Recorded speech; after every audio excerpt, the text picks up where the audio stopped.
En el nombre de Dios y de la patria, se abre la sesión.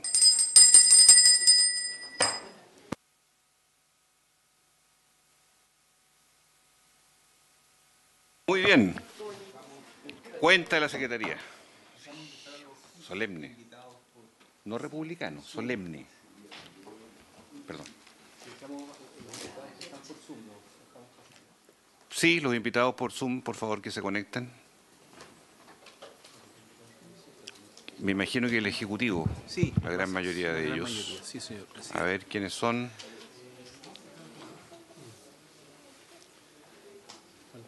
Camilo Cid, que está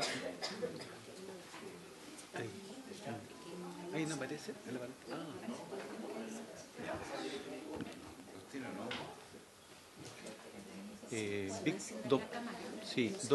Sí, que tienen que prender la cámara ellos. Está don Víctor Torres, don Camilo Cid y gabinete ministra, perdón. Don Víctor Torres, superintendente de salud. Les pido silencio, por favor. Bienvenido, superintendente. Don Jaime Yungén, asesor legislativo de la ministra de Salud. Bienvenido también. La doctora Jimena Aguilera, si la distingo bien. Ahí sí, que está a distancia. Bienvenida, ministra, a esta sesión. Y parece que estamos ahí. Hay una breve cuenta, señor presidente. Secretario. Hay una urgencia, se presentó... Más fuerte. Perdón. Hay una urgencia presentada el día de ayer, una urgencia simple al proyecto de ley en tercer trámite constitucional que nos llegó desde la Cámara, que regula la venta, publicidad y consumo de los cigarrillos electrónicos. Boletines 12.626, 12.908 y 12.632-11 refundidos. Luego, hay una invitación del presidente del Colegio Médico de Chile, doctor Patricio Mesa, por la que invita a los integrantes de la Comisión de Salud a participar en una reunión para abordar el proyecto de ley corta de ISAPRES. Dice, a dicha reunión han sido convocados representantes del Ministerio de Salud, la Superintendencia de Salud y la Comisión de Salud de la Cámara de Diputados también. La actividad se realizará de forma presencial el 22 de mayo a las 15 horas en Esmeralda 678, piso 5, Santiago. Y por último, una comunicación de la coordinadora del área legal de la Corporación Miles, señora Javiera Mardones, con la que remite la minuta interrupción voluntaria del embarazo y la situación de las niñas menores de 14 años. Material que espera sirva de insumo para el debate legislativo, principalmente respecto a temáticas sobre salud sexual y reproductiva y violencia sexual. Eso es todo en materia de cuentas, señor presidente. Muy bien. Respecto al proyecto de cigarrillo electrónico, lo veremos de vuelta de la semana regional. Está con urgencia simple y vendría tercer trámite y ahí se pondrá por el Ejecutivo, ¿verdad?, las distintas motivaciones y fundamentos de ese proyecto.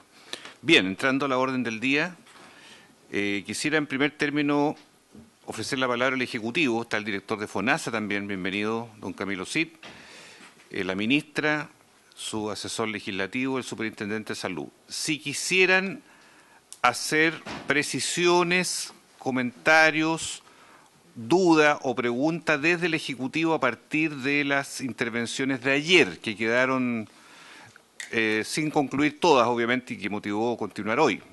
Quisiera ofrecerles la palabra para redondear, precisar, ahondar, clarificar de parte del Ejecutivo, ya sea FONASA, Super de Salud o la ministra, por favor. Se le ofrece la palabra.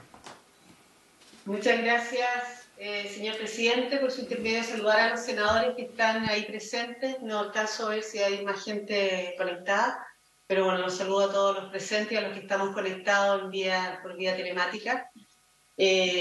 Bueno, nosotros con respecto, solo para reiterar las consultas realizadas el día de ayer, es solicitar si se puede aclarar por parte de la asociación de ISAPRES cuál es el entendimiento que tienen ellos respecto a lo que establece la sentencia en cuanto a las cantidades que ellos deberían dejar de cobrar o las devoluciones y cuáles son las propuestas que ellos hacen para dar cumplimiento a dicha sentencia.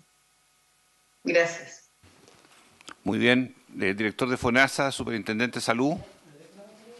¿Algún punto ahora, antes de dar la palabra al presidente de la ISAPRES?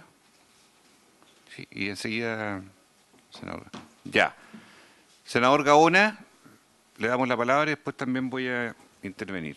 Sí, presidente, respecto de las cifras, precisamente también yo ayer hice una pregunta que no me respondió la ministra y que tiene que ver con cuáles son las cifras que consideran ellas como ministerio para que sea el equilibrio financiero del sistema.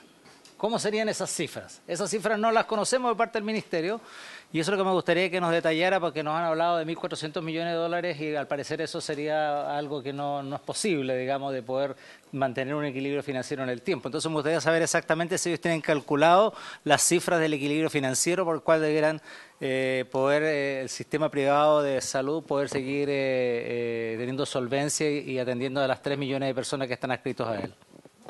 Muy bien, muy bien. Yo quisiera dejarle planteado algunas interrogantes tanto al presidente de la Asociación de ISAPRE como al Ejecutivo, que me desprenden de la conversación desde ayer.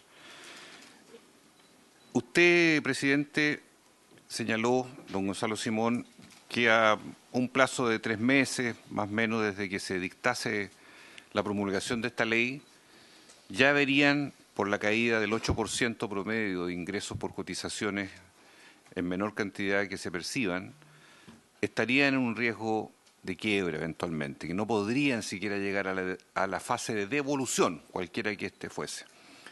Me gustaría que usted pudiera ahondar y precisar exactamente que es un anuncio o una declaración fuerte, de mucho peso y ha traído connotación pública, en base a qué criterios más específicos, porque aquí no se ha considerado, por lo que yo percibí, ni los gastos en subsidio de incapacidad laboral, ni los gastos administrativos. Hay otro cortejo de síntomas y tampoco la rebaja en la cobertura de los precios de los planes. Hay otras variables que influyen también, pero me gustaría que usted pudiera ahondar en ese punto. Asimismo, entiendo yo que usted ha compartido de algún modo el proyecto de reforma constitucional que busca intervenir el precio base y que a la vez, dado que usted señaló que se busca respetar el fallo, le pregunto cómo se respeta el fallo si el efecto de intervenir el precio base es la neutralización de las rebajas de precios en la tarifa final y la ausencia de devoluciones. ¿Cómo ocurriría un respeto del fallo en esas condiciones a juicio suyo? Para que podamos entender claramente su postura. Y consultarle al superintendente de salud, ¿cuáles ISAPRES hoy día están en un riesgo de insolvencia a la luz de los escenarios de datos de estos primeros 4 meses del año? ¿Cuál es el método normativo que establece que un ISAPRE pueda entrar en un proceso de insolvencia y eventual quiebra? ¿Cómo es ese procedimiento? Que entendemos no es una declaración unilateral, sino que es un procedimiento que tiene una gradualidad en el tiempo. Y ¿cómo a juicio suyo, superintendente, se habilita su intervención sobre el precio base? Porque en algún momento se dijo que usted podía intervenirlo, meses atrás. Después usted hizo la consulta a la Suprema, después la Suprema respondió. Finalmente tenemos una ley que tiene que regular esto, la 21350, que lo habilitó con los ICSA sucesivos, año a año. Luego llega esta ley corta, que establece un modo en que usted tiene facultades nuevas hacia el futuro, le otorga esas facultades nuevas, y en paralelo la reforma constitucional que habilita por esa vía la intervención del precio base. Entonces me gustaría que usted explicara claramente, superintendente, estos dos aspectos. El proceso de quiebra, ¿en qué consiste? ¿Cuáles están hoy día en riesgo de quiebra realmente las cifras de hoy? ¿Qué ISAPRES son con nombre y apellido? Y la intervención del precio base a la luz de todo este recorrido jurídico y legislativo que hemos tenido hasta la fecha. Senador Gaona. Que escapó un punto de mis preguntas. Me gustaría saber dónde está Hacienda en esto, porque claramente en caso de que se produzca un colapso del sistema, el impacto fiscal no debiera ser menor. Así que me gustaría que en próximas situaciones pudiese estar el ministro de Hacienda para ver cómo ve él, más allá del informe presupuestario, sino el impacto de lo que significaría 3 millones de usuarios más al sistema público y cuál sería el impacto fiscal de eso. Muy bien. ¿Habría acuerdo? Hay acuerdo en invitar al ministro de Hacienda, entonces. La ministra de Salud nos informe que a las 15:40 debe retirarse. Entonces, si gusta, ministra, podemos darle a usted preferencia antes que hable el presidente de la ISAPRES, como usted prefiera, porque quedan todavía 15, 20 minutos. Ministra.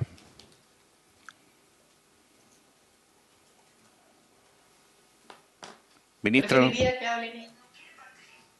¿prefiere que hable el presidente de la ISAPRES primero? Sí, por favor. Ya. Don Gonzalo Simón, tiene la palabra. Muy buenas tardes, presidente. Muchas gracias por la invitación. Tenemos muchas expectativas de poder seguir trabajando, compartiendo información y avanzando en una solución. Efectivamente, quedaron ayer un par de preguntas también que están pendientes, aparte de la que usted acaba de hacer. Sí, comienzo por la que usted indica. Lo primero es, ¿por qué en un plazo tan corto, así entiendo yo, como de 3 o 4 meses, el sistema ya quedaría en una situación de no poder seguir operando? El proyecto, tal como está presentado al día de hoy, lo que indica es que sale el proyecto, por eso decía, si sale el proyecto este mes, el mes de mayo, el superintendente está obligado a tener la circular en junio. Y esa circular, por el artículo transitorio, indica que a los 60 días, al mes subsiguiente, dice en realidad el artículo transitorio, al mes subsiguiente se tiene que producir la adecuación, el cambio. ¿Qué es lo que es el cambio? El cambio ya lo determinó el superintendente. El cambio es una caída inmediata, instantánea, de 31.000 millones de pesos del sistema. ¿Qué es lo que es eso? Es el 10% del total de los ingresos. ¿Cuál es el punto de partida que tenemos al día de hoy? Al día de hoy, el punto de partida, ya tenemos los resultados, ¿no es cierto?, del primer trimestre. Los resultados del primer trimestre son una pérdida del sistema de 2.000, estamos en cero. Digamos que estamos en cero para hacer fácil el análisis. El resultado es cero. Si al sistema se produce inmediatamente una caída de 30.000 millones, quiere decir que en forma inmediata ya queda la condición de que no cuenta con los recursos para cubrir los beneficios que tiene pactado con las personas. Se produce de inmediato una pérdida en ese mes en particular, en ese mes en que parte, el primer mes, inmediatamente de 30.000 millones para el sistema ISAPRES. Y por lo tanto ya queda en una condición de no poder seguir operando. Esa es la razón por la cual en un plazo tan corto se produce esta situación. Evidentemente que al conocer, y podemos incluso anticipar un poco antes, si saliera, digamos, este mes el proyecto de ley, incluso lo que sucedería es lo siguiente: los auditores ya conocerían eso. Tendrían que obligar inmediatamente a la ISAPRES a cambiar todos los balances quedarían reconfigurados incorporando esta nueva situación. Con lo cual, todos los indicadores, salvo que los indicadores se cambien, pero es dando unas facilidades especiales, digamos, pero da lo mismo, quedan todos los indicadores cambiados. Y número 2, en el momento que sale el proyecto, si saliera este mes, todos los bancos quedan inmediatamente con la información de que esa es la situación que queda. Por lo tanto, no hay ninguna posibilidad de que el sistema pueda seguir trabajando en relación con los bancos. Se produce en forma inmediata, en forma instantánea, y por lo tanto se produce la situación de imposibilidad de seguir operando en ese mismo momento. Por eso nosotros advertimos esa situación que se puede dar en un plazo tan corto que nos preocupa mucho. Por eso que planteamos el hecho de que la gradualidad en realidad no la vemos, porque vemos que en el corto plazo eso puede darse. Lo segundo, respecto de la intervención del precio base, esa es ¿no es cierto? Esa es la otra pregunta que se establece. Nosotros lo que hemos visto es que el sistema tiene que volver, ¿no es cierto?, a un equilibrio, tiene que cumplir con el mandato, no hay ninguna duda, y tiene que volver al equilibrio. En caso contrario, no se cumple ni una ni la otra. ¿Qué es lo que hemos visto hasta ahora? Y aquí aprovecho de contestarle, presidente, la pregunta respecto de por qué no hemos hecho una aclaración. efectivamente nos han consultado y ha sido reiterada. ¿Por qué no hemos hecho una aclaración en relación con eso? Nosotros entendemos que la aclaración se refiere a la aclaración sobre el precio base. Y no la hemos hecho por lo siguiente. En el mes de enero, la superintendencia hizo una aclaración, solicitó una aclaración, que es lo que contestó en ese momento la Corte Suprema. La Corte Suprema contestó que el precio base no es materia de la sentencia. La sentencia es de tabla de factores. Por lo tanto, ellos no emiten opinión respecto del precio base, lo cual entiendo que en ese momento no era una respuesta útil para el superintendente porque como es sede administrativa, él lo que deseaba era más bien una respuesta de sí se podría. Pero no dice ni sí ni no, dice no es materia de la sentencia, porque la sentencia es sobre tabla de factores. Ahora, hace una semana atrás, 2 semanas atrás, la superintendencia pidió un plazo adicional para referirse a este mismo tema. Perfecto. Dentro de la resolución del plazo, la Corte Suprema vuelve a referirse al tema. Y en relación con eso, vuelve a indicar que ese no es tema e incluso más. Hace el siguiente, por decir así, apertura de lo que había indicado, agrega cosas adicionales a los que tenía la sentencia original. ¿Qué es lo que dice literalmente la resolución sobre el plazo? Dice que de lo expuesto del tenor literal del fallo se desprende que esta Corte no dispuso una forma especial de cumplimiento, sino que en ejercicio de las facultades de la fiscalización del superintendencia le entregó a esta la determinación de la forma, modo, plazos de adecuación, y aquí hizo otro cambio que es muy importante, de la adecuación de los contratos de salud y pago. ¿Y por qué es muy importante? Porque en la sentencia lo que hace con esto es aclarar, es introducir nuevos conceptos. En la sentencia original, la verdad es que solo se refería al modo, y cuando hablaba de los cambios, lo que se refería era a los contratos de salud. Ahora habla directamente de la adecuación de los contratos de salud y pago. Entonces, con esto, nosotros lo que vemos es que se está modificando, se está entregando información adicional por la Corte Suprema que permite entender que efectivamente está abierto el hecho de que se tiene que cumplir con el fallo, pero que existen todas estas flexibilidades para que la metodología que se ponga en práctica pueda utilizar las variables que estime conveniente para hacer la corrección. Eso es en relación con las preguntas, presidente. La ministra hace la pregunta respecto de propuestas. Nosotros entendemos que pueden haber múltiples formas de resolver esto y nos parece que el trabajo que se puede realizar en la comisión en eso es muy importante para ir desarrollando propuestas, para ir entregando propuestas. Pero nos parece que para poder avanzar en eso, entendiendo que la metodología que hay que plantear tiene que ser una metodología correcta, una metodología que efectivamente nosotros no vemos ninguna posibilidad de que no vaya a haber pagos que se van a hacer por cantidades elevadas. Ya lo que tiene que ver con los niños menores de 2 años ya es una cantidad elevada. Eso se va a cumplir. Pero simultáneamente se tiene que dar, ¿no es cierto?, las coberturas y la mantención de los beneficios que las personas tienen. Entonces, está muy bien en el fallo en avanzar hacia una tabla única, pero la metodología tiene que ser tal que permita que esto funcione.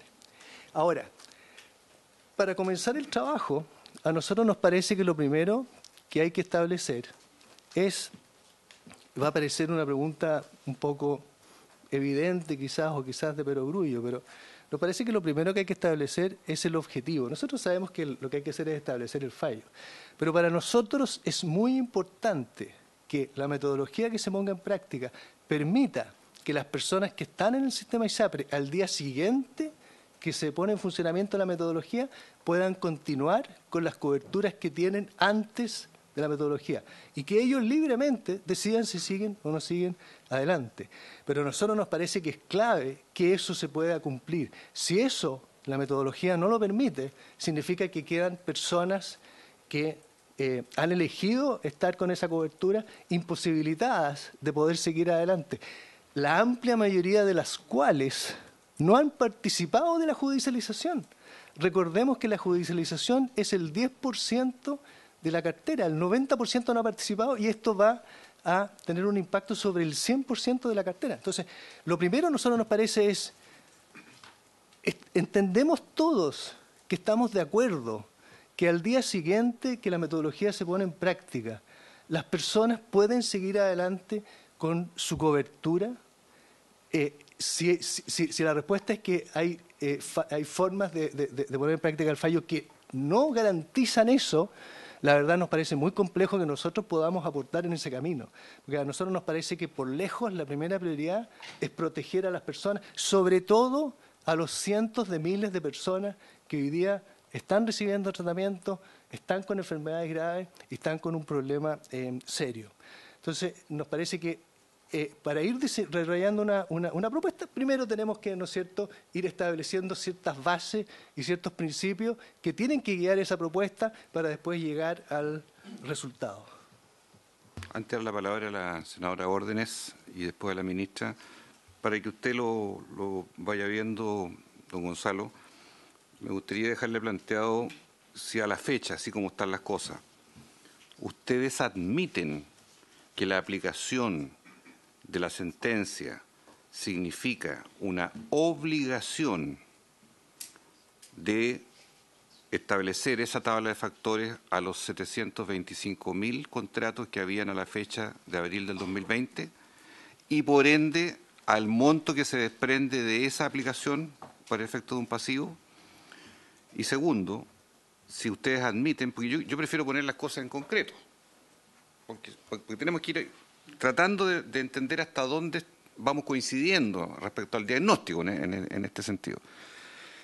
Porque una cosa es decir, mire, yo quiero que se cumpla el fallo, ok. Aquí el Ejecutivo dice, mire, la aplicación del fallo significa este volumen de contrato al 2020, cuando se ordena aplicar la tabla, significa 725.000 contratos. 60% mujeres, 40 hombres, en monto 70% mujeres, 1.400 millones de dólares el pasivo a partir de ese hecho. Y luego, esos mismos contratos, afectos son el 39% de una rebaja en su precio final de plan, producto del fallo. ¿Estos dos elementos son admitidos por ustedes o ustedes colocan en duda o en discusión que esa aplicación del fallo sea la correcta? Para que podamos sincerar un poco las cosas, porque en el concepto, bien, pero ahora vamos al trasfondo que es la magnitud económica, que es el gran problema que aquí está de por medio respecto a la viabilidad o no. Entonces, si usted espera un poquitito, vamos a dar la palabra a la senadora, la ministra que se tiene que ir y después volvemos con usted.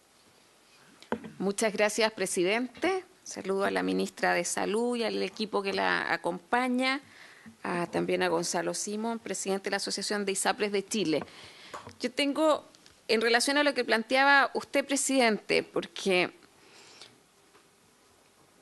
acá se ha sostenido que en un plazo más o menos, 3 o 4 meses, si se aplica como está contemplado el fallo, se cae en insolvencia. Eso es lo que va a ocurrir. Entonces, la pregunta es la siguiente, y la formulé ayer, el día de ayer también.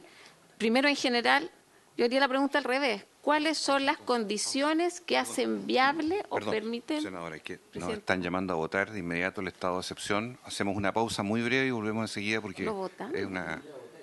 Ya, nosotros no hemos votado. Por favor, pausa y volvemos inmediato. Sí.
Inmediato, antes que se tenga que retirar, que se tiene que ir la ministra y retoma la senadora órdenes. Doctora Aguilera. Muchas gracias. Bueno, con respecto a mis consultas, solo hacer ver que la verdad... No se escucha. Hay una interferencia. Una interferencia. Hola, ¿se Ahí escucha? sí. Ahí sí, ya. Gracias, presidente. Insistir en que la verdad es que nosotros percibimos de que no se ha respondido a las preguntas que se hicieron con respecto a cuáles son las propuestas. La presidenta de la Asociación de ISAPRE habla de la metodología debe ser la correcta, sin embargo, él no abunda o no da ejemplos de cuál podría ser una buena metodología, justamente para evitar esta crisis financiera a la que él hace mención. Nosotros, como ya he mencionado en varias oportunidades, estamos abiertos a recibir propuestas justamente para mitigar el impacto financiero de la sentencia, pero necesitamos escuchar en forma explícita esas propuestas. Por otra parte, también nosotros como Ejecutivo, como muy bien recogió el señor presidente, hemos sido explícitos sobre nuestra estimación del impacto financiero de la sentencia. Sin embargo, he preguntado a la Asociación de ISAPRES cuál es la estimación que ellos tienen respecto a lo que significa el cumplimiento de la sentencia, tanto en reducción en baja de ingresos como en devoluciones, para saber si ellos concuerdan o no con las cifras. Distinto es cómo hacemos un mecanismo para que se mitigue ese impacto, pero primero quisiéramos saber si ellos tienen otra estimación de cifras relacionadas con el cumplimiento de la sentencia. E insistir que la sentencia lo que dice es que el superintendente tiene que definir la forma, modo, pero no la cuantía para establecer la metodología. Y con respecto a la consulta que hace el senador Gaona, decir que el tema del equilibrio financiero es una situación que por supuesto que corresponde a la misma industria, el saber cuáles son las cifras y que son distintas para cada una de las ISAPRES, entendemos nosotros, y que estamos conscientes de la necesidad de mantener un equilibrio financiero, y justamente por eso es que estamos presentando este proyecto de ley, dando la oportunidad y la flexibilidad para acoger propuestas que reduzcan el riesgo de desequilibrio financiero de la industria. Gracias. Muy bien, la senadora Órdenes prosigue ahora. Gracias, presidente.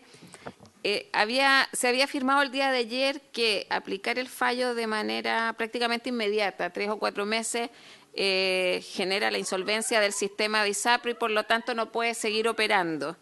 Suenan las alarmas, qué raro. En ese sentido yo formulo la pregunta en el sentido contrario. ¿Cuáles son las variables que darían viabilidad para que las ISAPRES, cumpliendo el fallo de la Corte Suprema, sigan funcionando y prestando el servicio a los usuarios? Porque yo tiendo a pensar que hay cierto consenso respecto a que se tiene que aplicar el principio de gradualidad, pero claramente en los plazos tenemos una diferencia. La pregunta, insisto, ¿son solo los plazos o cuáles son las otras variables para sostener el sistema privado al final, si es eso? Porque si hay insolvencia, hay crisis, esto se cierra, entramos en otra conversación y nos olvidamos de la ley corta de ISAPRES. La segunda pregunta es, si eso ocurriera, hay sostenibilidad del sistema privado, ¿cómo se llega, cuáles son las variables que están vinculadas ahora al punto de equilibrio? Porque yo creo que vamos a tener que jugar con esos dos ámbitos. Y por último, claro, acá no quiero volver atrás porque lo mencionaba ayer, el proyecto de reforma constitucional, al menos, bueno, algunos lo hemos planteado, a mí me parece que es una suerte de, claro, no toca la tabla de factores, que es lo que la materia del fallo, eso es verdad, pero toca el precio base. Y no vamos a negar que hay una vinculación bien directa entre precio base y tabla de factores. Entonces yo trataría de ir dejando atrás esta suerte de eufemismo legislativo, porque, claro, cuando quienes formulan también este proyecto van a pedir si efectivamente tiene relación con la materia del fallo, le van a decir que no, porque no la tiene, no es tabla factoria, pero es precio base, y por eso hablo de eufemismo, porque al final del día tampoco a mi juicio se estaría cumpliendo el fallo, y lo formulo también de manera formal acá, porque, insisto, creo que vamos a tener que resolver ese tema. Lo resolveremos en sala, quizás otra conversación, pero claramente no es el camino. Creo que valoro que estemos conversando esto acá, pero por eso insisto, ¿cuáles son las variables para, si es solo plazos y gradualidad, cuáles son las otras, cómo conseguimos el equilibrio y que abandonemos el eufemismo legislativo para poder avanzar en esto? Gracias, presidente. Muy bien. Senador Gaona y después don Gonzalo Simón. Presidente, yo respecto al planteamiento de la ministra, yo creo que las cifras ya fueron entregadas. Las cifras las tiene el superintendente, se le fueron entregadas las cifras, con eso calculó la deuda, porque si no, no sabríamos que hay 1.400 millones de dólares de deuda. Por lo tanto, las cifras están entregadas, las tiene la superintendencia. Si aquí es el punto, y además existe consenso a nivel técnico que la cifra es impagable, si eso es un hecho. O sea, ¿para qué nos vamos a estar complicando con el tema? Las cifras están entregadas, yo no sé qué más espera la ministra en esto, y lo que nosotros esperaríamos de la asociación de ISAPRE es que, por lo menos, si no tiene una propuesta, nos plantee ciertos criterios para poder efectivamente ver fórmulas de pagar esa deuda. Porque esa deuda tiene que pagarse. Y aquí, a mi juicio, este es un tema de plazo, porque la deuda está calculada. Con las cifras que le fueron entregadas a la superintendencia, no hay duda de la cifra, lo que yo entiendo. Y tampoco hay duda de que es impagable. Entonces, el punto es, ¿cuál es la fórmula, los criterios para poder abordar el cumplimiento de este fallo por parte de la asociación de ISAPRE, presidente? Sí, gracias. Antes de dar la palabra al señor Gonzalo Simón, sí, yo quiero distinguir lo que se nos ha explicado a quienes no somos abogados, que una cosa es la obligación financiera y otra es la devolución. Entonces, sobre el primer punto que yo formulé la pregunta, vale decir, si compartimos que la aplicación del fallo reporta un número de contratos afectados y un número financiero de obligación en sus distintas modalidades, en el futuro precio rebajado y en las devoluciones retroactivas. Otro tema es la devolución y cómo se procesan diversos mecanismos bajo la figura del excedente, que es la que queda estampada como el instrumento de devolución para el futuro. Entonces, le doy la palabra a don Gonzalo Simón haciendo esta distinción, para que usted también clarifique su punto, porque entiendo que usted y la asociación llevaron una interpretación en algún minuto al Ministerio de Salud que importaba más bien la aplicación a nuevas cargas o nuevos contratos, más que a los vigentes que estaban a la época de abril 2020. Y por tanto, reportaba una cifra estimativa, de acuerdo a lo que trascendió en su minuto hace un par de meses atrás, de 140 millones de dólares y no 1.400 millones de dólares. Por eso que es necesario en esta fase clarificar la obligación en primer lugar.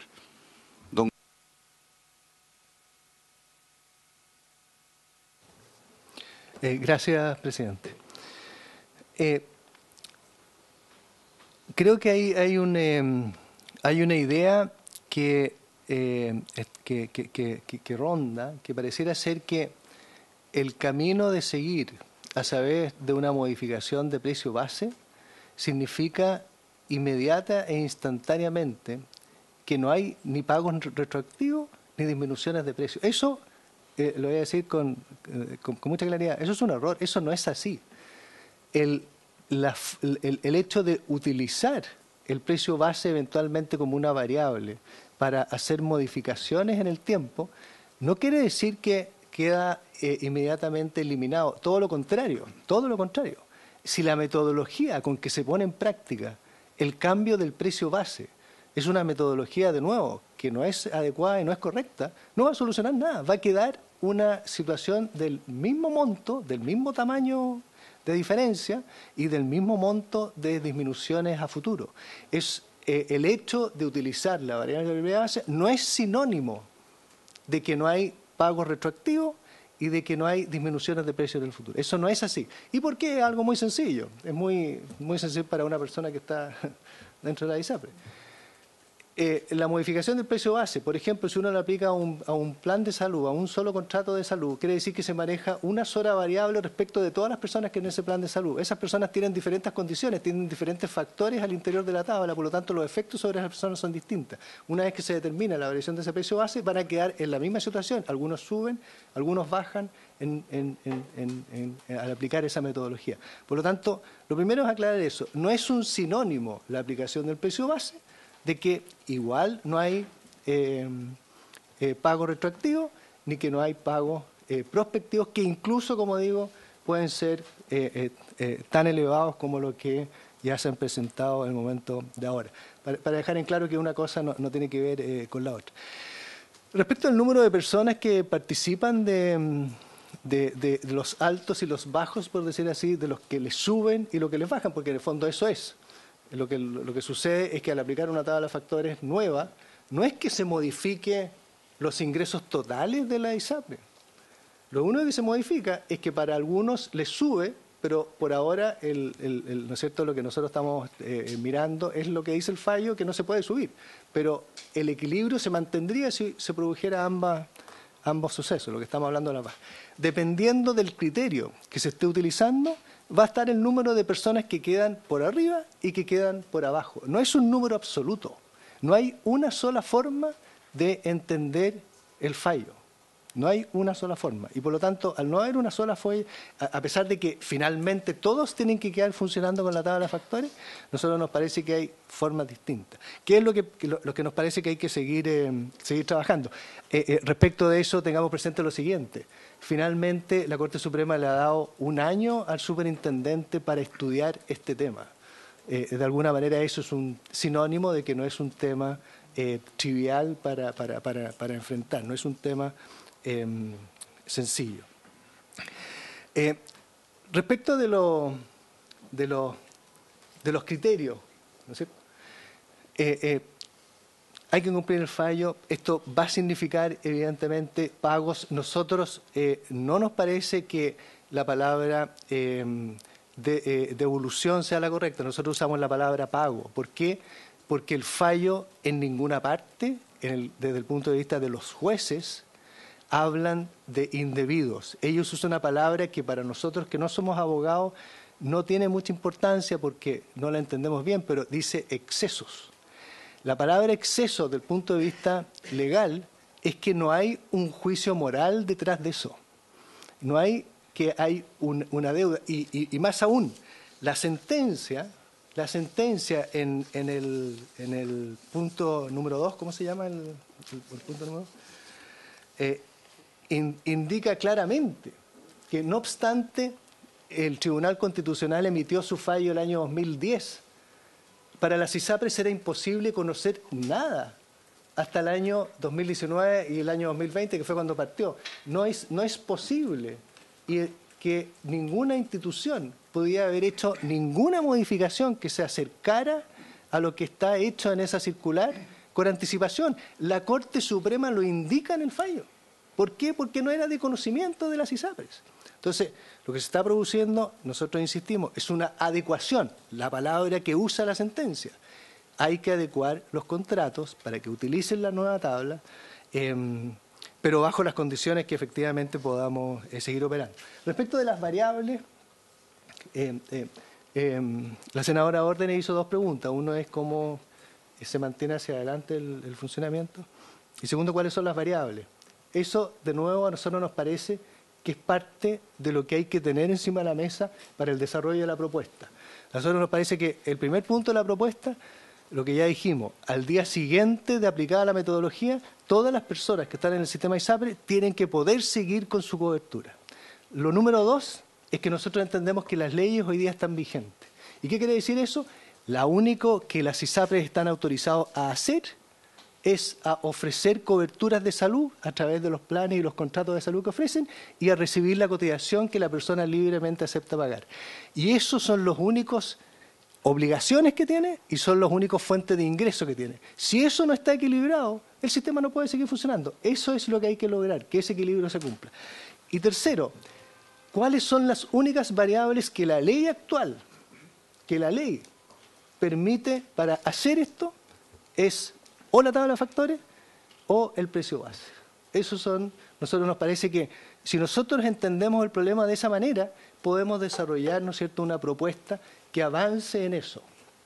Que nosotros entendemos que el camino que se va a seguir necesariamente, hay pagos que se van a hacer, que son pagos importantes, pero que no son producto de que las ISAPRES han hecho algo que no ha estado en la normativa vigente. Vamos a la palabra al superintendente, que tenía varias preguntas solicitadas, y también que pueda respondernos la afirmación que hace el presidente de la ISAPRE en cuanto a que no habría una sola forma de interpretar el fallo de la Suprema, según lo que dijo hace pocos minutos. ¿Habría o no, superintendente, una sola forma de interpretar el fallo para poder clarificarlo bien? Y segundo, la connotación de cobro en exceso, que también se ha dicho que no tiene una connotación, una carga moral. Ya, yo me pregunto si a uno le cobran de más en la vida, ¿tiene o no una carga moral eso? Solo me pregunto eso. Superintendente. Gracias, presidente. Primero, presentar a quienes me acompañan hoy día. Está Sandra Armijo, nuestra intendenta de fondos y seguros. Está también Natalia Castillo, nuestra asesora legislativa, y José Luis Vázquez, que es nuestro profesional experto en fiscalización financiera. ¿Ya? Está todo el equipo a disposición de poder contribuir al mejor debate. Hay varias preguntas, espero poder resolverlas o al menos dar cuenta, si no de todas, de la mayoría, porque son altas en realidad. Sobre las últimas dos que usted me hiciera, presidente, me dice si es que no hay una sola forma de interpretar el fallo.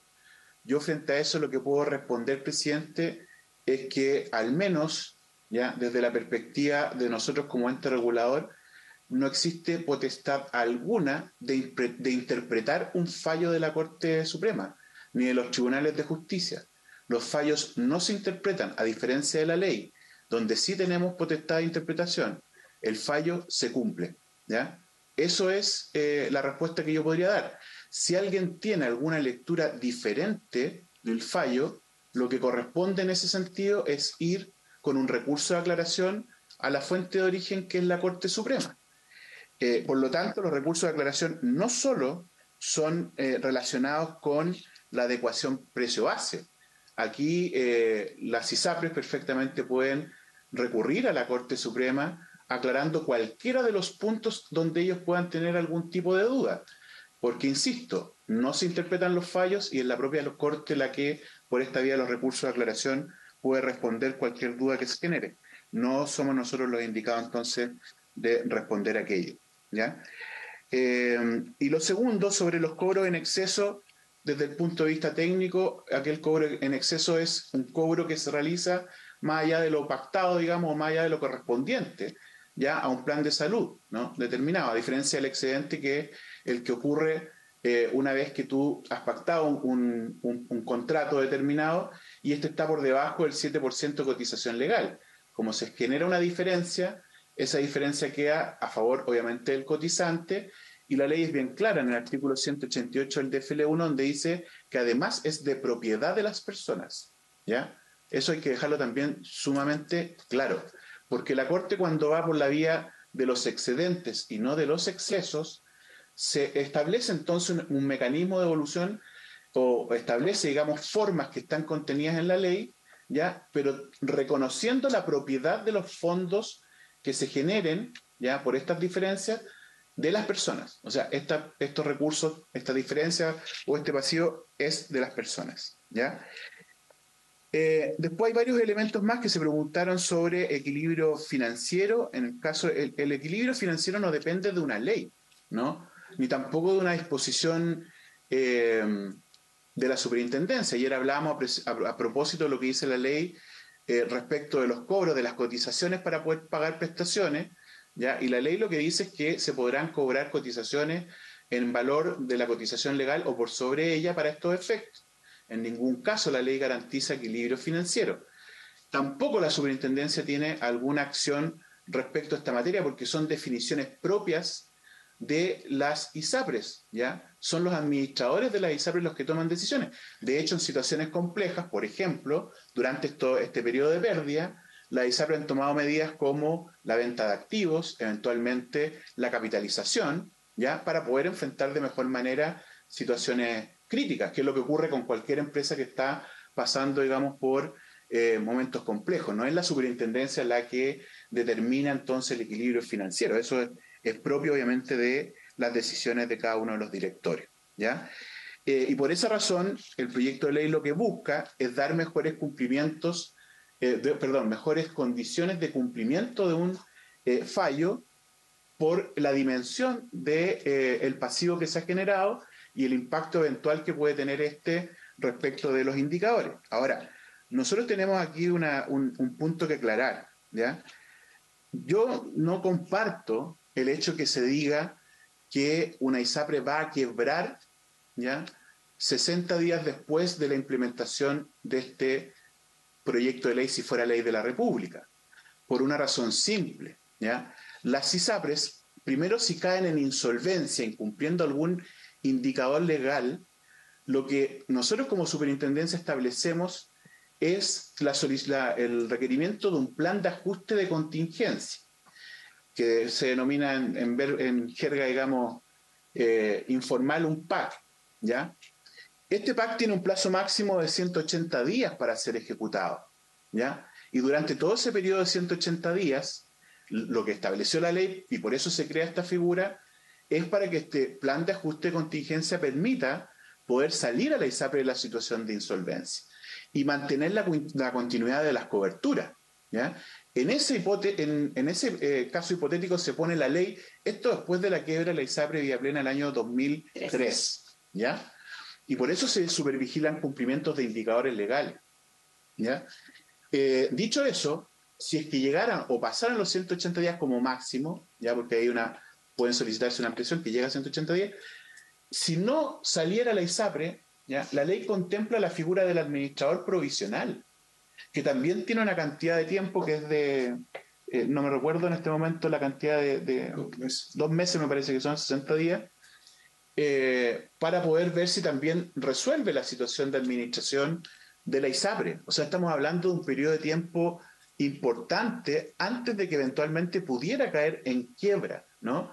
Y de ahí lo que se hace entonces es, si la ISAPRE sale, ya se devuelve al administrador original, y si la ISAPRE no sale, ahí se hace entonces esta liquidación de la garantía antes de que venga el proceso de reordenamiento judicial, que depende de los veedores y que corresponden a otra superintendencia, que tiene que ver con la ley de quiebra. Entonces, mal podría decirse que las ISAPRES quebrarían. Además, la situación de las ISAPRES no es igual una respecto de otra, ¿ya? Por lo tanto, hay que ser, a mi juicio, bastante cauteloso con las declaraciones que uno pudiera realizar en esta materia, ¿ya?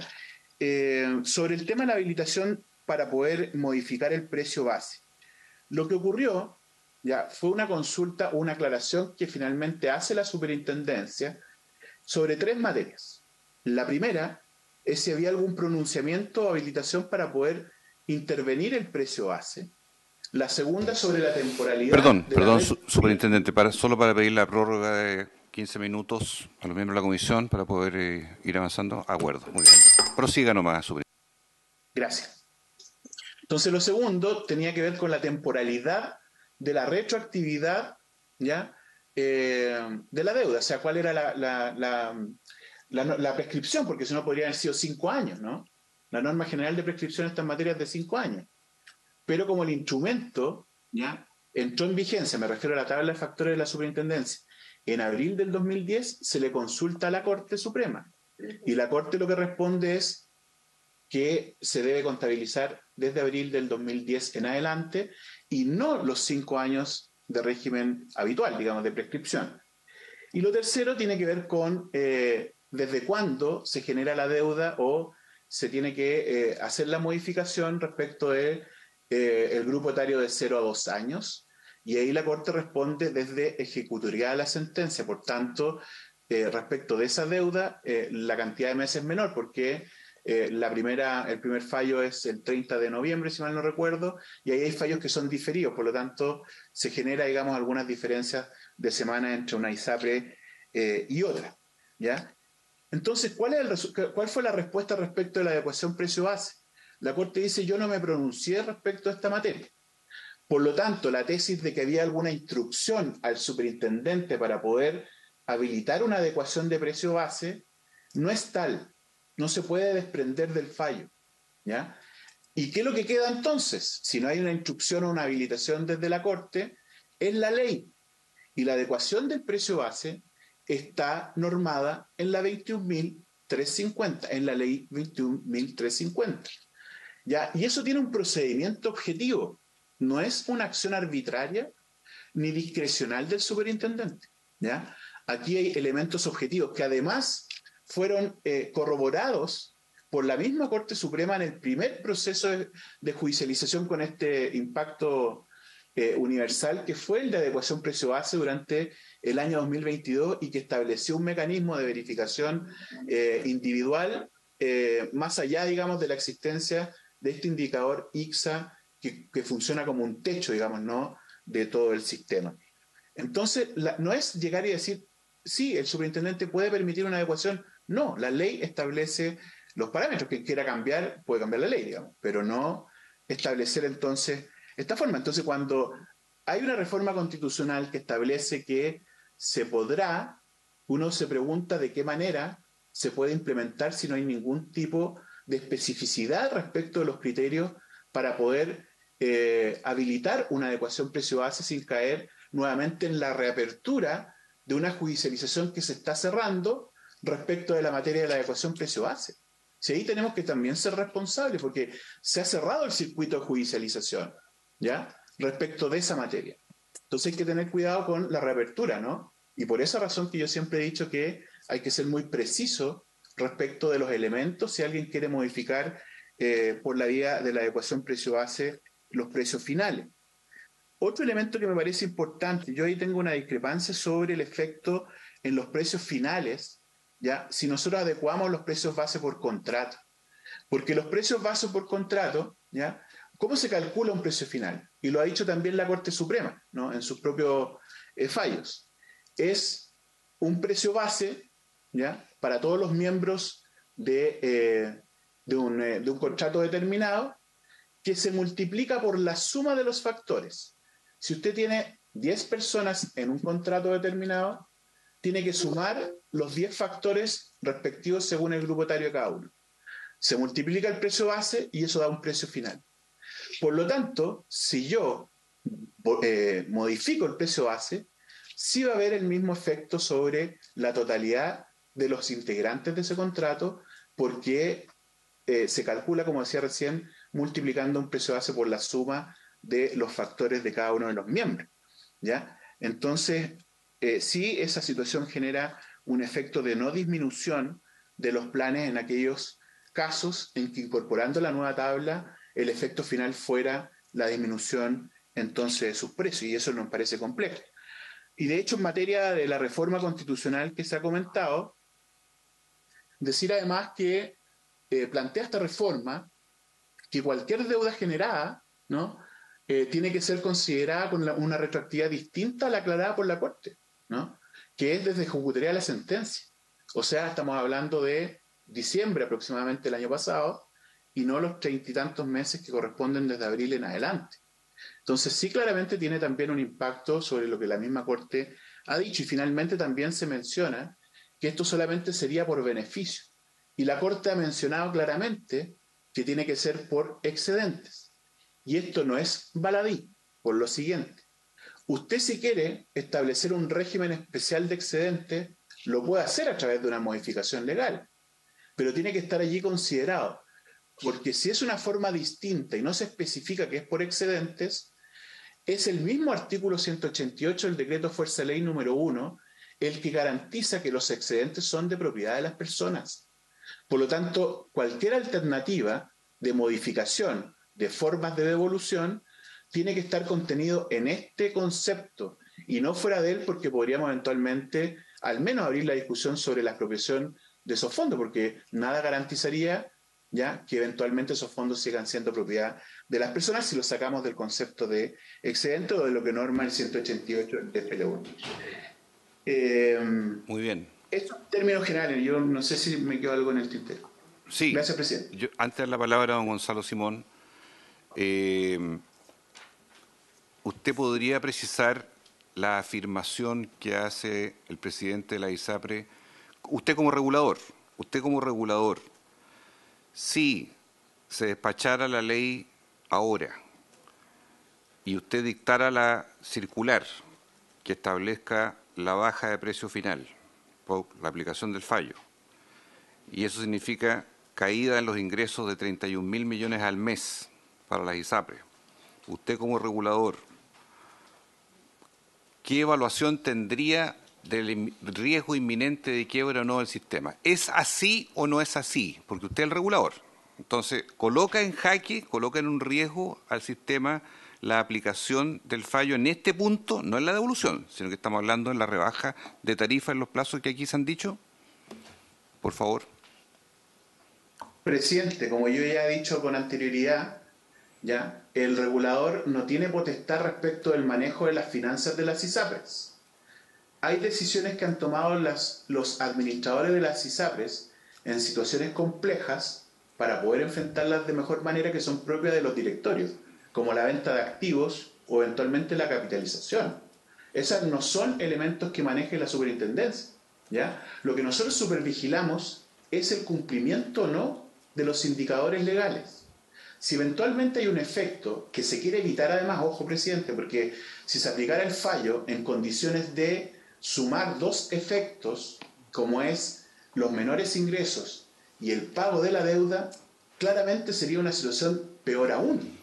No, solamente por menor ingreso en este caso. No, yo sé. Solo estoy llevando a este plano porque lo que hace el proyecto de ley es mejorar las condiciones de cumplimiento del fallo, porque desplaza estos dos efectos en el tiempo, ¿ya? Y por esa razón se ha dicho que mejora las condiciones de cumplimiento del fallo. Entonces, esa aseveración, ¿ya?, respecto de definiciones de estabilidad financiera les corresponde, obviamente, a quienes administran las ISAPRES. Si alguna cayera en insolvencia, porque cae por debajo de los indicadores, lo que ocurre no es la quiebra inmediata. Lo que ocurre es el proceso que hemos recién descrito y que latamente ya he mencionado en la comisión. Gracias. Y no hay ninguna, entendemos, que esté en ese proceso actualmente. ¿Es correcto? Actualmente no tenemos ningún incumplimiento de indicadores al día de hoy, ¿ya? E incluso las proyecciones de forecast hasta agosto, sin aplicación del fallo, por cierto, de las mismas ISAPRES, esas proyecciones las hacen las ISAPRES, ninguna estaría incumpliendo, ¿ya? Muy bien, muchísimas gracias. Le damos la palabra para ir concluyendo la sesión al presidente de las ISAPRES, por favor, don Gonzalo Simón. Presidente, creo que hay muchos temas por conversar. Efectivamente, pareciera ser que hay un tema de plazo, pero necesito, por su intermedio, aclarar. Les pido más prórroga, si le parece, porque esto es muy importante. Dejemos unos minutos más porque tenemos holgura, así que prorrogamos lo que sea necesario. Por favor. Necesito, por su intermedio, presidente, aclarar una aseveración que encuentro gravísima que hizo el superintendente hace un momento, que me parece que debe ser aclarada. Si entendí bien, lo que dijo el superintendente es que las ISAPRES establecieron un pactado en un contrato libre entre las partes en que se llegó a un valor, que es el que estaban pagando las personas, y las ISAPRES cobraron por sobre el valor pactado en ese contrato. Es importante aclarar que esa no es la realidad, esa no es la situación. Jamás las ISAPRES han cobrado por sobre lo pactado. Lo pactado es aquello que está indicado en el contrato. Lo que aquí se está hablando es un tema totalmente distinto a eso y, por lo tanto, me parece importante aclarar que esa no es la situación. La situación no es que se llegó a un acuerdo con un cotizante de un pago y la ISAPRE cobró por sobre lo que está anotado en el contrato y está pactado. Sí, entiendo que su alusión expresa la discrepancia con el fallo, claramente, porque es el fallo el que establece lo que ha dicho el superintendente, no es el contrato. Es correcto, ¿no? El fallo no indica montos. No, está bien. Superintendente, por favor. Sí, me permito, porque efectivamente que hay un problema de comprensión de lo que yo puedo haber dicho, o yo he explicado mal, no tengo problema en asumirlo. Lo que yo hablé fue el concepto de exceso. Yo no he dicho que se haya pactado una cifra y se haya cobrado por sobre lo pactado. Yo expliqué cuáles eran los cobros en exceso, cuando se cobra más allá, digamos, incluso de lo pactado. Recuerde usted que hay posibilidades que hay personas que les paguen, digamos, o le retengan el empleador o más de un empleador, y eso genera cobros mayores, ¿no? Y por esa razón se tienen que devolver por la vía de los excesos. No he dicho que en este caso particular haya ocurrido eso. Es la Corte la que ha determinado que la aplicación de la tabla de factores respecto de lo pactado no correspondía, ¿ya? Ese es el cuestionamiento que hace la Corte. No debió haberse pactado un contrato en virtud de esa tabla de factores, porque la Corte considera que no eran legales, que no había sustento legal para sostener esas tablas. Pero eso es algo que ha dicho no el regulador, lo ha dicho la Corte Suprema en sus fallos. Retome, presidente de la ISAPRE. Ahí el tema, ¿no es cierto?, que se levante, quedó claro. Las ISAPRES no es que hayan pactado un monto y después lo que hayan hecho es cobrar por sobre ese monto que quedó establecido en el contrato. ¿Qué es lo que dice la Corte Suprema? Creo que es lo más importante. Considerando segundo, literal. En este sentido, si bien es cierto, tal como lo expresa la sentencia, desde el año 2010 era conocida para las instituciones la decisión del Tribunal Constitucional en relación a la inconstitucionalidad de las tablas de factores vigentes de la época, la certeza sobre la nueva tabla se alcanzó únicamente con la referida circular, número 343 del año 2009, la cual debió ser aplicada desde su entrada en vigencia en adelante. Lo que está hablando es que un contrato que se firmó el año 2017 no se puede haber firmado con reglas distintas a la que se utilizaron en ese momento. Por lo tanto, esto de aquí es, por eso que siempre es un exceso, siempre es un cambio de criterio. La ISAPRE no puede haber conocido esto con anticipación a la sentencia, es imposible que se haya conocido, ni siquiera la superintendencia lo conocía. Es imposible que lo haya conocido incluso la superintendencia, por eso que está mandatada la superintendencia a hacer este cambio. ¿Y cuál es la diferencia entre exceso e indebido?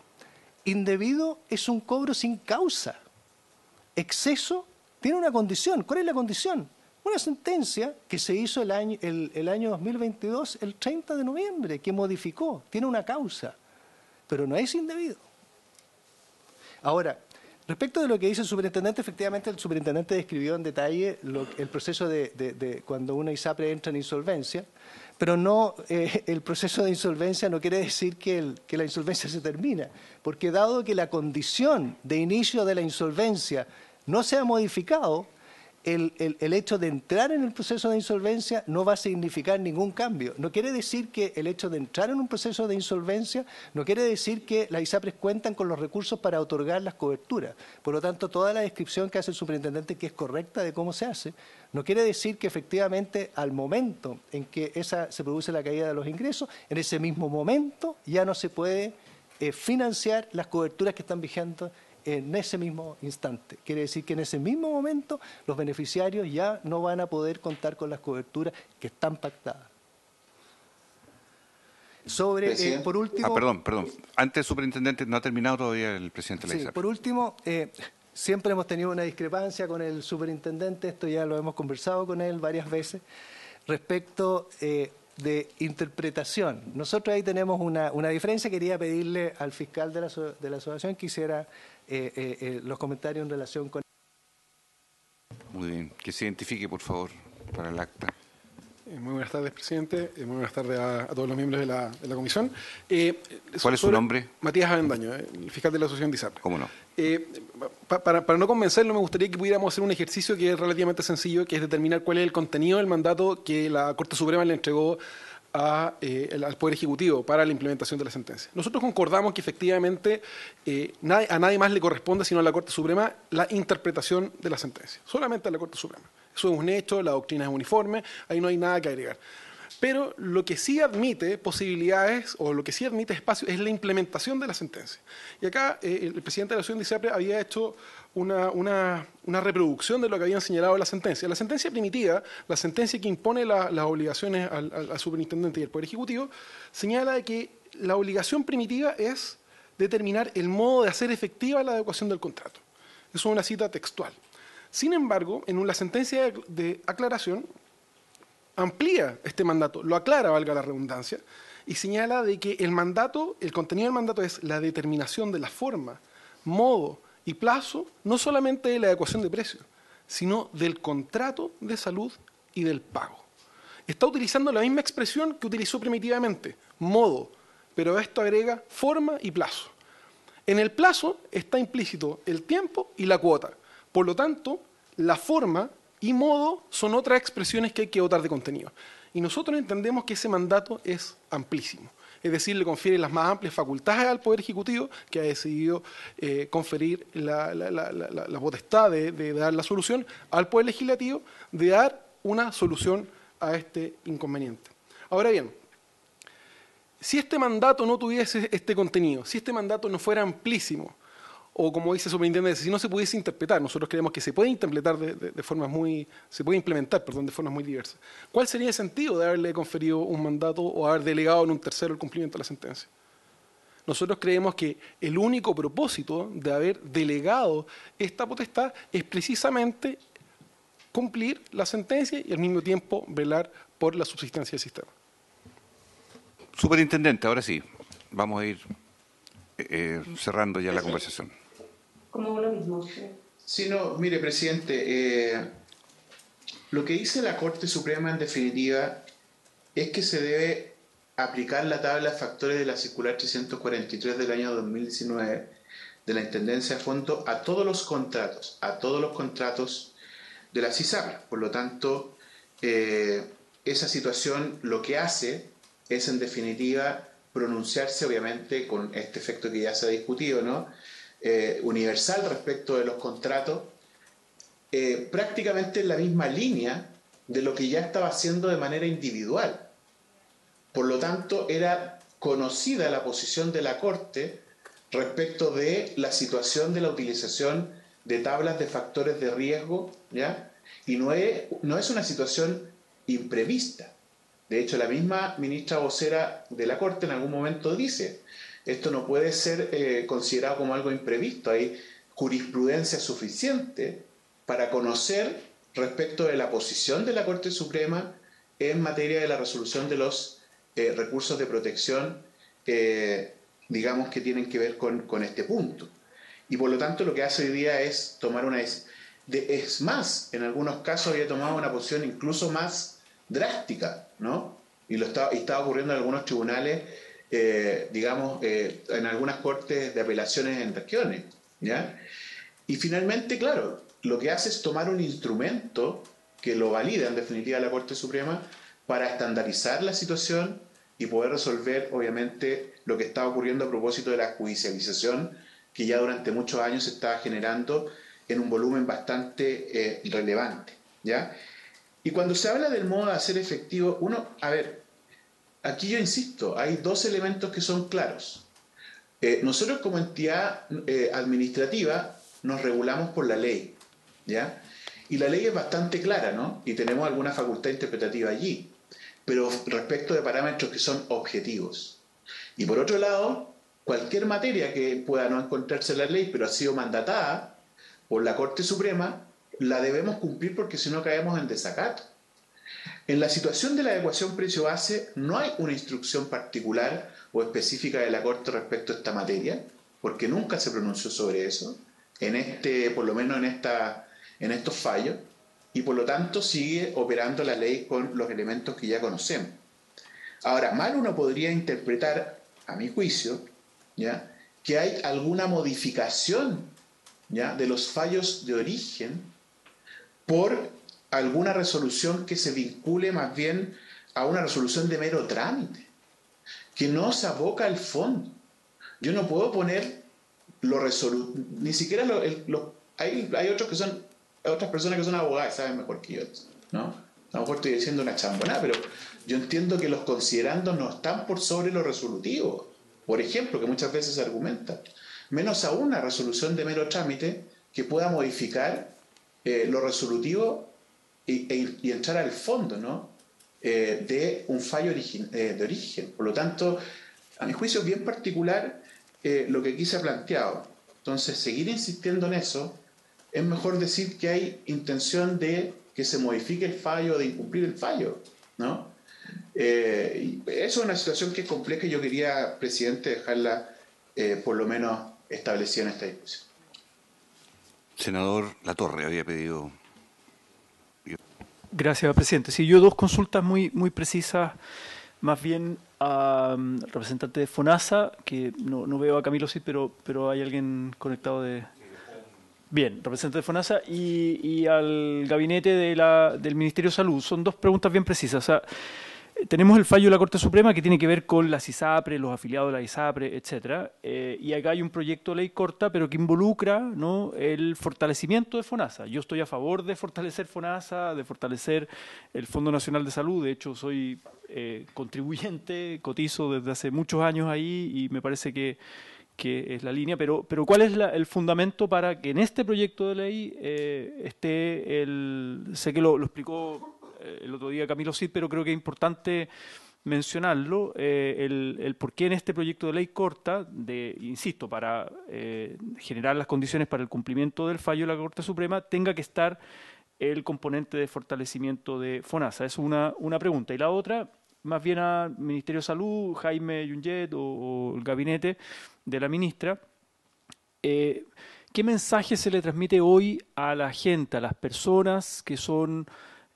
afiliadas a ISAPRES, que se atienden en el sector privado de salud, las personas con preexistencia? Han habido cartas en los diarios en el último tiempo, gente con tratamiento, cáncer, etcétera, frente a lo que ha dicho el representante de las ISAPRES de que de aquí a septiembre podrían quebrar y por tanto generar el colapso en todo el sistema privado, las clínicas, el arrastre, la integración vertical, y la gente tiene temor.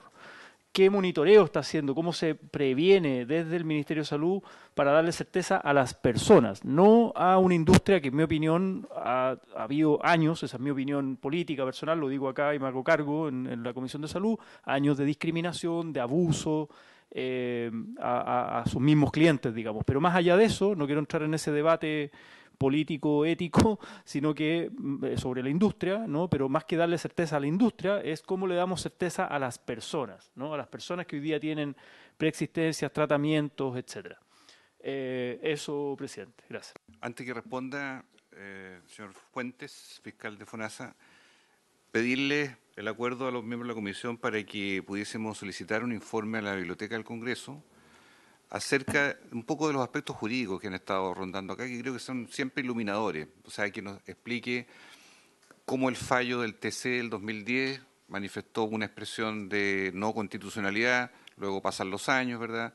Viene este fallo toma una determinada tabla, elige el oficio 343, la aplica retroactivamente y además establece que si el resultado de la aplicación va al alza, cancela la mutualización o los subsidios cruzados dentro del sistema, los cancela. Este dictamen. Entonces me gustaría, si hay acuerdo, que la biblioteca nos informe para la sesión del 30 en detalle. Y senador Gaona, antes que... Sí, cómo no. ¿Hay una lista de invitados? Sí, cómo no. Están incorporados, está pedido el colegio médico, las clínicas, en fin, una serie de expertos, así que eso lo vamos a ir ordenando para la sesión siguiente. Presidente de la ISAPRES, por favor, y después responde el Ejecutivo. Ya, para que se lo manden aquí al... Por favor, don Gonzalo. Presidente, nos parece muy importante el trabajo que se esté realizando en esta comisión. Nos parece muy bueno poder seguir adelante. Estamos de acuerdo con lo que dije el senador Latorre en cuanto a que el centro tienen que ser las personas, tienen que ser los beneficiarios, tienen que ser los pacientes. Ese es el centro y sobre eso tenemos que trabajar. Muy bueno el hecho de poder haber comentado el hecho de que ese es el objetivo que se busca, que eventualmente se tiene que buscar caminos para que las instituciones puedan otorgar las coberturas a las personas para que no queden desmejoradas y con eso seguir avanzando. Esperamos poder seguir en el tiempo.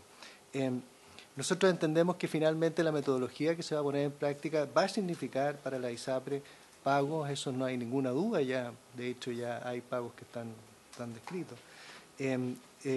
Va a significar que el fallo se debe cumplir, no hay ninguna duda también de eso, que tiene que ser así. Pero lo más importante, ¿no es cierto?, es que las coberturas se deben mantener para no causar daño a nadie durante este proceso.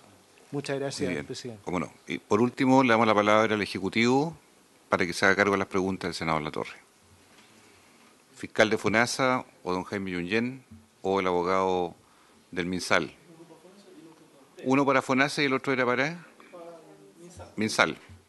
Se ofrece la palabra al fiscal de FONASA. Señor Fuentes. Ahí sí.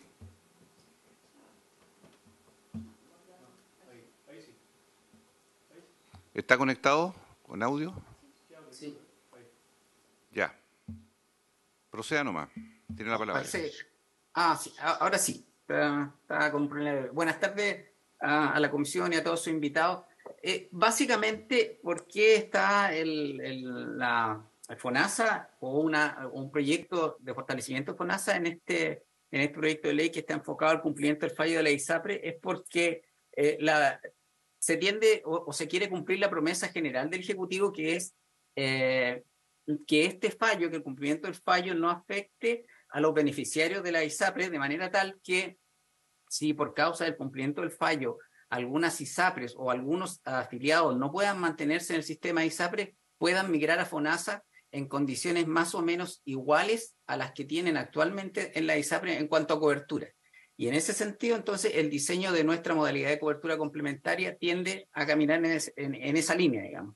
Básicamente es una promesa global del sistema a que el cumplimiento del fallo o la implementación del fallo no afecte a los beneficiarios y a los afiliados de la ISAPRE, de manera tal que aun cuando tengan que emigrar a FONASA por cualquier razón, pero vinculada al cumplimiento del fallo, no tengan una afectación en las coberturas. Esa es la razón, ese es el vínculo que tiene el fortalecimiento de FONASA en este proyecto.